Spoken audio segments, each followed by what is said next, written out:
Pastor, por que que existe tantas igrejas se Jesus é um só e a Bíblia também? Excelente pergunta que o Espírito Santo me deu uma palavra de sabedoria. Olha, é necessário ter várias igrejas e isso sempre existiu, como sempre existiu vários mestres, vários rabinos, sinagogas que ensinavam baseada na palavra de Deus, mas com extensão de pensamento diferente. Isso por quê? Porque nós temos entendimento, nós temos fé, nós temos um campo geográfico onde nascemos e crescemos que não são um padrão, não é um só. Por exemplo, no tempo de Jesus, o apóstolo Pedro, eu estou falando no tempo de Jesus, mas logo após, né, o apóstolo Pedro, a sombra dele curava e o lenço de Paulo curava.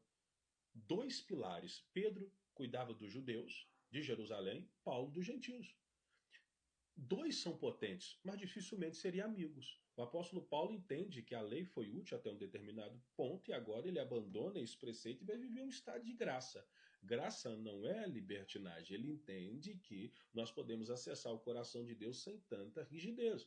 O apóstolo Pedro tem uma dificuldade leve nessa transição, mas ainda faz com passos lentos, a ponto do apóstolo Pedro olhar para o que Paulo escreve e dizer: Paulo escreve coisas difíceis de entender. E Paulo olha para Pedro e diz: você é judeu, se comporta como gentil, quer que o gentil se comporta como judeu, você precisa tomar uma posição. Ambos fortes e decididos no mundo espiritual, mas dificilmente seriam amigos, dificilmente ia congregar na mesma igreja. Por quê? Costume, interpretação, fé, pensamento diferente. Assim é a necessidade de várias igrejas. Porém, nós não podemos concentrar naquilo que nos diverge, nós temos que concentrar na nossa base doutrinária. Ou seja, Jesus Cristo é o Senhor, Ele é o mediador. O sacrifício de Jesus foi perfeito. Todo homem está destituído da glória de Deus e caminha para o inferno. O que o salva é o arrependimento, é a palavra de vida eterna, é a comunhão com os irmãos, é o batismo nas águas. O que salva é o homem entender que ele é um pecador e ele tem a salvação mediante a graça, que é um dom de Deus, por meio da fé,